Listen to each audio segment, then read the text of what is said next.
प्रेम से बोले शंकर भगवान की जय, मैया गौरा पार्वती की जय। हर हर महादेव, घर घर महादेव। गुरु भाई बहना, मैं एक कथा सुनाने जा रही हूँ। इस कथा को पूरा सुनिए और रहस्य जानिए।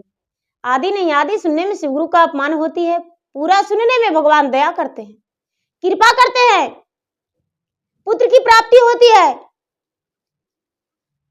सुहाग की लंबी आयु होती है, घर में सुख शांति मिलती है, घर में धन की वृद्धि होती है। इसलिए कथा को पूरा सुनिए और रहस्य जानिए। हर हर महादेव, घर घर महादेव। गुरु भाई बहना, एक गांव में एक शिष्या बहना रहती थी। शिष्या बहना रहती थी, उनका नाम निर्मला था। निर्मला दीदी जो थी भगवान के सच्चे भक्ति थी, सच्चा भक्त थी, भगवान के शरण में जाया करती थी, लेकिन खाली हाथ नहीं जाती थी। वो प्रतिदिन फूल, जल, थोड़ी सी प्रसादी और धूप लेकर मंदिर चल जाती थी। धीरे धीरे समय बीत रहा था। ओ निर्मला जी का 2 बेटा हुआ और दोनों बड़ा हो गया। 2 बहू जो थी, बहू भी आ गई, दोनों बेटा का ब्याह हो गया, दो बहू घर में आ गई।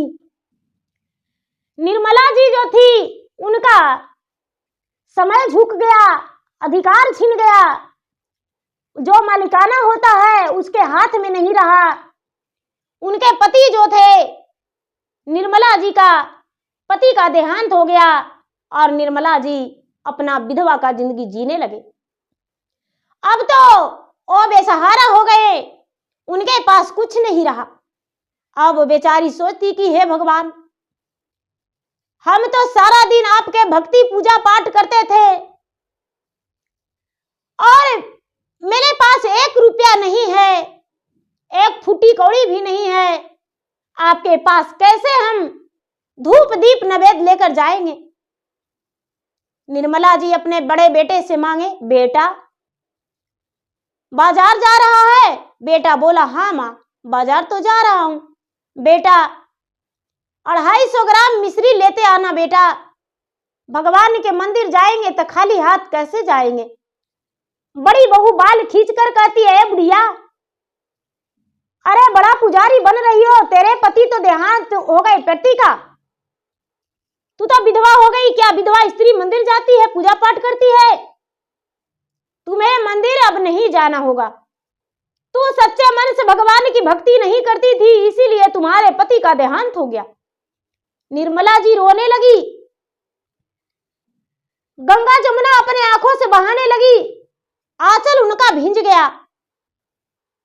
लेकिन बहू का ओठ थोड़ा सा भी नहीं मुरझाया, उसका मुंह चुप नहीं हुआ और डरती रह गई। बेटा चुपके से लाके 250 ग्राम मिश्री मां के हाथों में धरा दिया। मां बेचारी मंदिर जा रही थी, मंदिर जाते रह गई।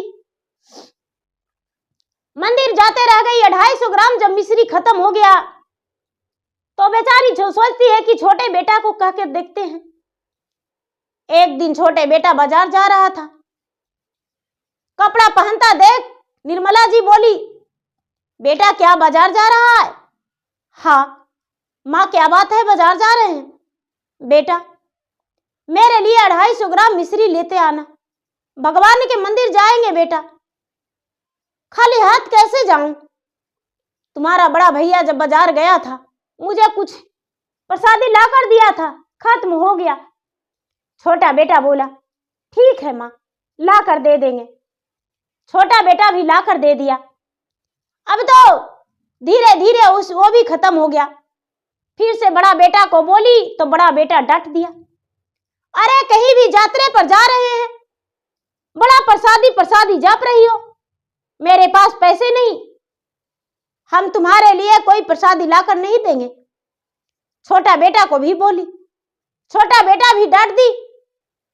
अब निर्मला जी जोरों से रोने लगी।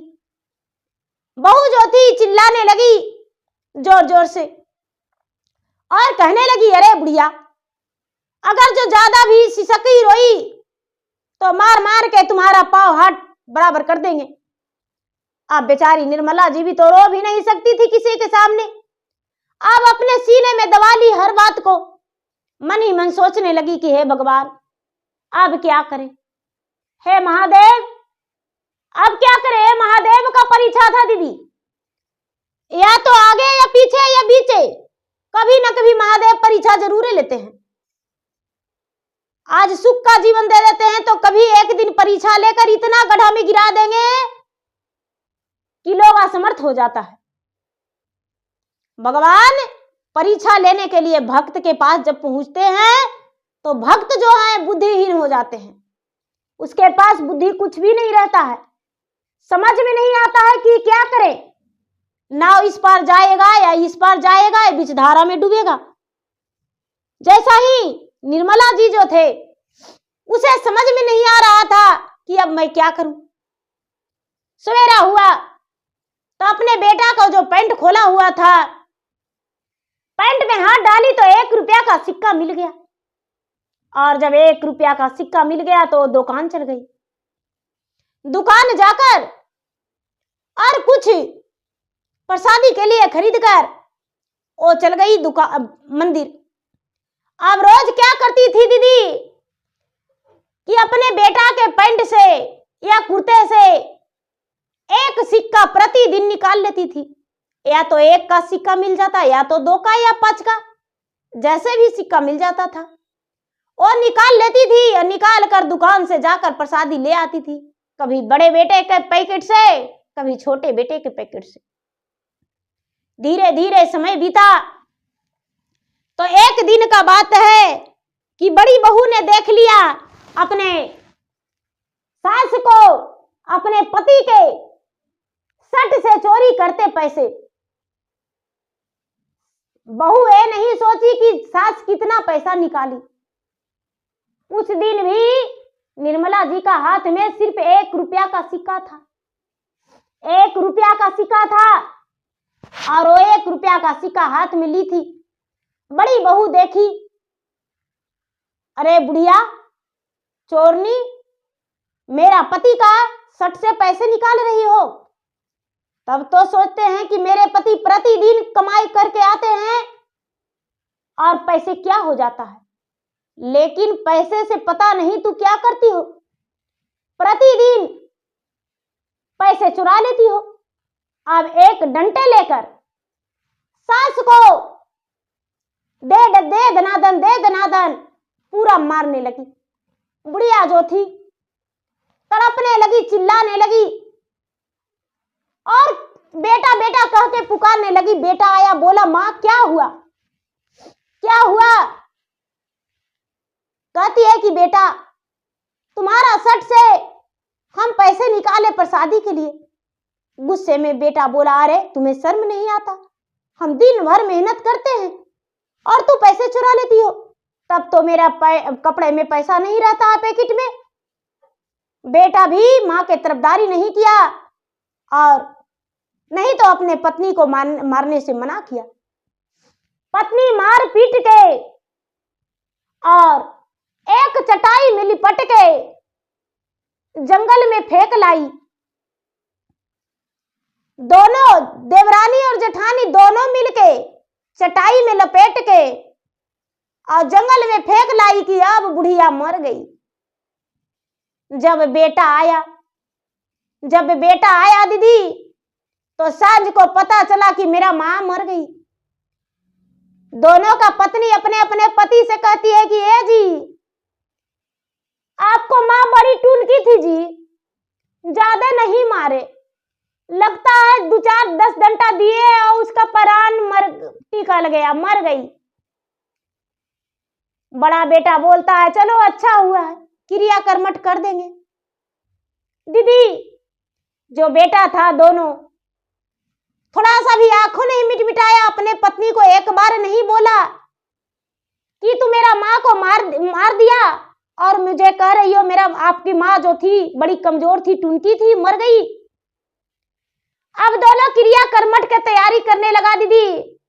अब देखिए आगे आगे होता है क्या है, क्रिया कर्मठ करके ब्राह्मण को जिमा के और तैयार हो गया, अपना माँ के क्रिया कर्मठ कर दिया। अब हुआ क्या होता है दीदी कि जब दोनों बहू मिलकर फेंक दी तो शंकर भगवान और पार्वती दोनों जो थे दोनों जंगल में घूम रहे थे।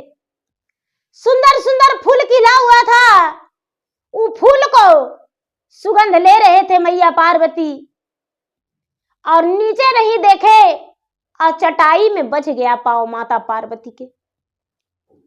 चटाई में जब बजा तो बुढ़िया का प्राण तो निकला नहीं था, बुढ़िया कुहर रही थी।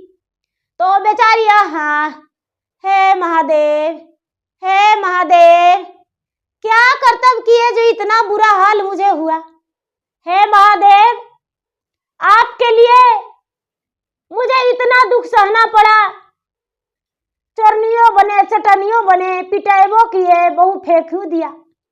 अरे मारे के मारा तो ठीक है किया, लेकिन जंगल में फेंक दिया। महादेव कहाँ जाए, वो बेचारी रट लगा रही है। पार्वती कहते हैं कि हे महादेव जी, ये क्या सुन रहे हैं?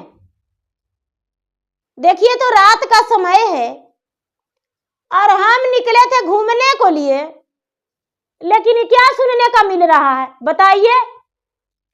ये बुढ़िया जो है कहती है महादेव जी क्या करवा दिए, अब हम कहाँ जाए, मेरा शरीर जो है बाघ सियार नोच नोच के खाएगा। तो ये सच्चे बात है, इसका शरीर बाघ सियार नोच नोच के खाएगा। तो बुढ़िया जो है बुढ़िया के जंगल में रहेगी, बताइए। इसका बहू मार के हाथ को तोड़ दी है। महादेव जी कहते हैं कि तो क्या करे पार्वती, बताइए, सब तो इसी प्रकार करेगा तो कितना हम सबके देते रहेंगे। तो पार्वती कहते हैं महादेव जी, तो मृता भुवन बनाए हैं किस लिए? आपका जो नाम जपता है तो वो जप रहा है तो आपको तो मदद करने पड़ेगा। आप अपना नाम बड़ा कहलाते हैं, आप देवादिदेव महादेव तीन लोक का मालिक कहलाते हैं। तो बताइए बुढ़िया की मदद कौन करेगा? बुढ़िया के मार पीट के फेंक दी है। महादेव जी कहते हैं कि तो मार के फेंकेगी नहीं, बुढ़िया चोरनी थी। पार्वती कहते हैं तो किसके लिए चोराती थी, आप ही को लिए ना। कहती अच्छा तो ठीक है, देखिए आगे आगे होता है क्या।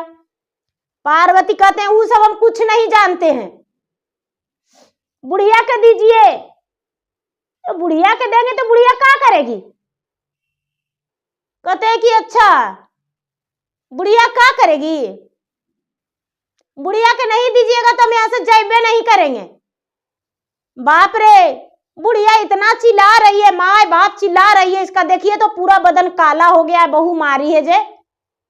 और उसके बाद खाली महादेव तैयो महादेव महादेव रट रही है। नहीं महादेव जी हम नहीं जाएंगे ऐसे। पार्वती को शंकर भगवान बड़ी दुलारे मलारे बड़ी फुसलाए, लेकिन पार्वती जाने को लिए तैयार नहीं हुए। स्त्री की जाति सब कोई जानते हैं भैया की हठी होती है, हट कर दिए कि नहीं जाएंगे। अब उनको तो मनाने के लिए शंकर भगवान वहां मोहित हो गए।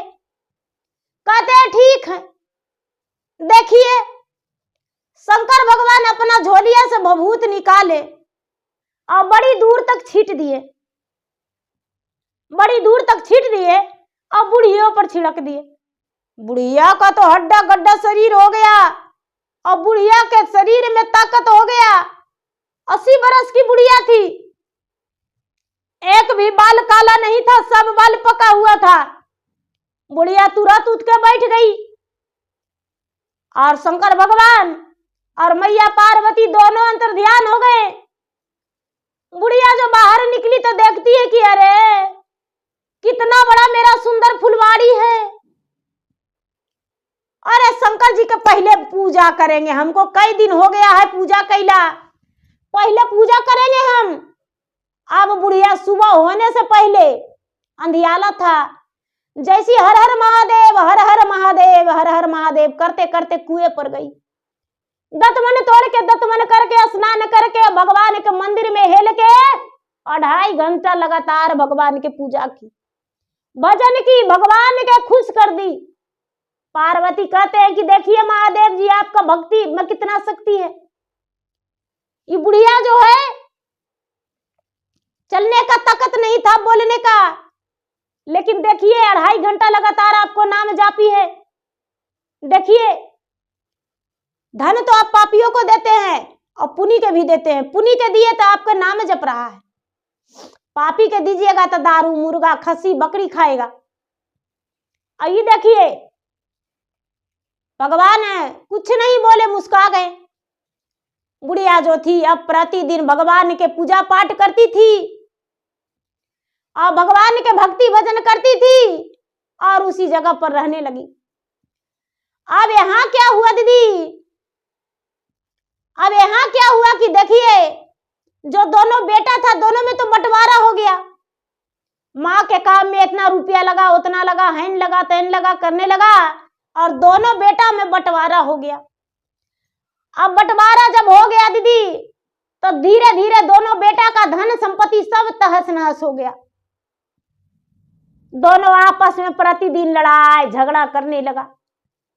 नहीं उसको वो देखना मांग रहा था, नहीं उसको वो देखना मांग रहा था। अब क्या करता, दोनों बेटा त्राही त्राही हो गया, नहीं खाने का ठिकाना और नहीं पहनने का ठिकाना। अब जो बड़का बेटा है वो कहता है अपना पत्नी से कि अरे हम परदेश जा रहे हैं। पत्नी कहती है जी, आप परदेश जाइएगा तो हम घर में क्या करेंगे, झाल करताल बजा के भगवान के पूजा पाठ करेंगे? नहीं नहीं, हम हूं घर में नहीं रहेंगे, घर में रह के क्या करेंगे, हमको भी साथे ले ले चलिए। अब दोनों बेटा दोनों बहू उसी तरह परेशान थे घर में, गांव में जिसका मजूरी बन कर रहे थे। अब बड़की बहू किसी के घर थरिया लोटा करने लगी, छोटकी बहू झाड़ू पोछा करने लगी, बड़ा बेटा किसी के घर मेहनत मजदूरी करने लगे। लेकिन बड़ी बहू जो थी, जिसके घर थारी लोटा करती थी, झाड़ू पोछा छोटकी करती थी, बिना 4 बात कहे भोजन नहीं देते थे।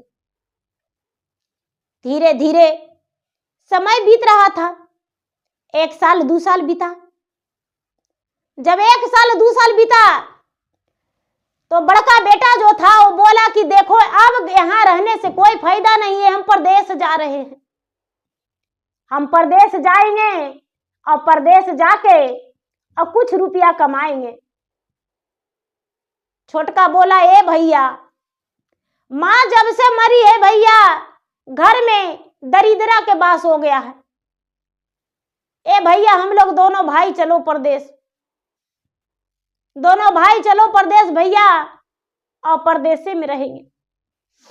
दीदी जाके परदेश दोनों भाई रहने लगा, कमाने लगा, खाने लगा। 1 साल 2 साल बिता दिया और 1 साल 2 साल के बाद जब लौटने लगा तो उसी रास्ते से लौटने लगा, उसी रास्ते से लौटने लगा।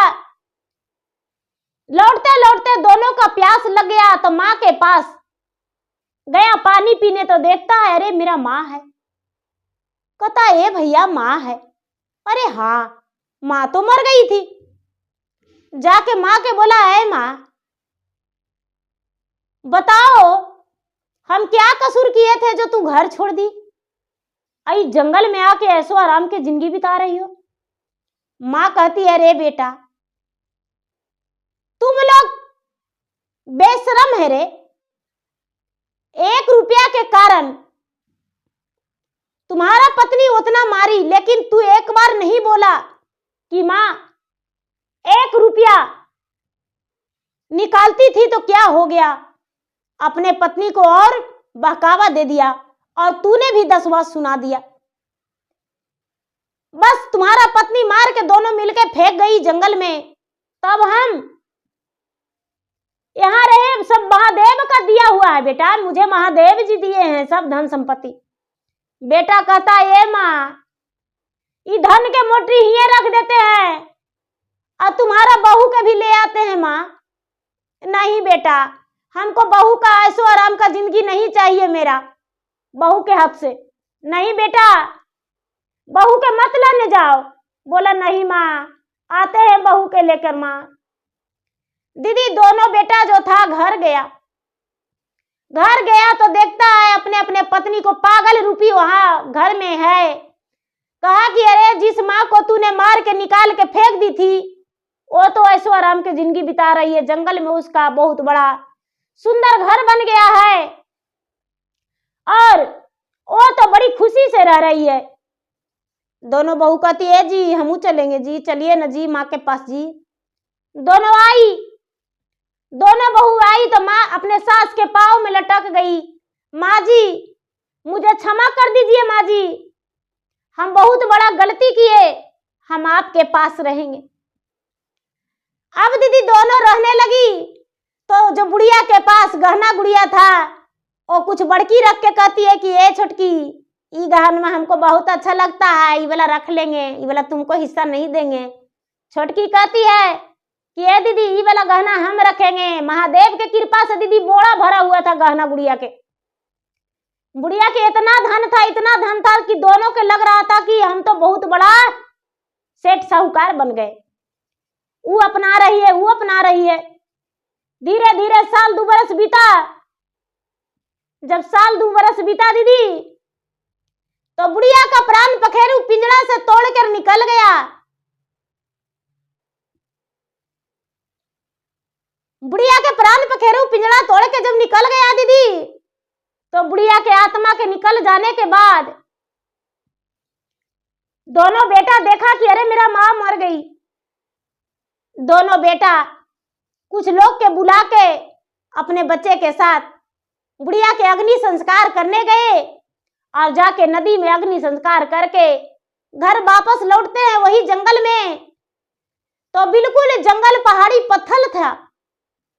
जिस जगह पे बुढ़िया के चटाई में लपेट के दोनों गोतनी फेंकी थी वो चटाई वही पड़ा हुआ है। बुढ़िया जो साड़ी पहनी थी वो भी वही रखा हुआ है और वही ईंट पहाड़ पत्थर जंगल पहले की तरह दीदी जितना बुढ़िया के धन संपत्ति था महादेव का एक माया रचा हुआ था। अब दोनों बेटा, दोनों बहू और उनके बच्चे सर पीटने लगे, सीना ठोकने लगे कि हे भगवान, हे महादेव, आपका माया का बाजार में हम आकर फंस गए।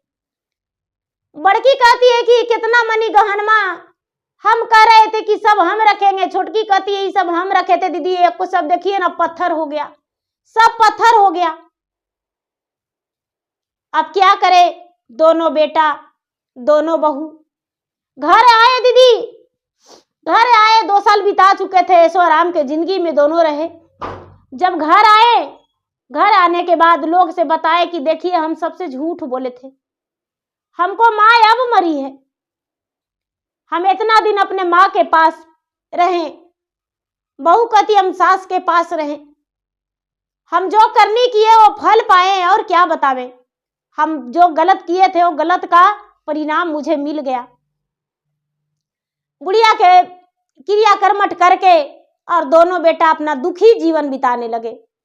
जो बहू थी, बहू भगवान के ध्यान धरने लगी, भगवान के थोड़ा थोड़ा पूजा पाठ करने लगी। लेकिन दोनों का जीवन में बहुत दुख आया क्योंकि बुढ़िया के दोनों बहू बड़ी कष्ट दी थी।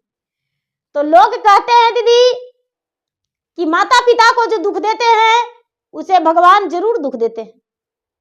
भगवान जो दुख देते हैं समझ में लोग के नहीं आता है, लेकिन भगवान करने का फल सजा जरूर देते हैं। तो भैया दीदी, मेरा वीडियो अच्छा लगे तो मेरा वीडियो को लाइक करें, शेयर करें। चैनल पर यदि नए हैं तो चैनल का सब्सक्राइब करें, बेल आइकन घंटी को दबाएं, जो कि मेरा वीडियो का नोटिफिकेशन सबसे पहले आपके पास जाए, आप मेरा वीडियो सुन सके।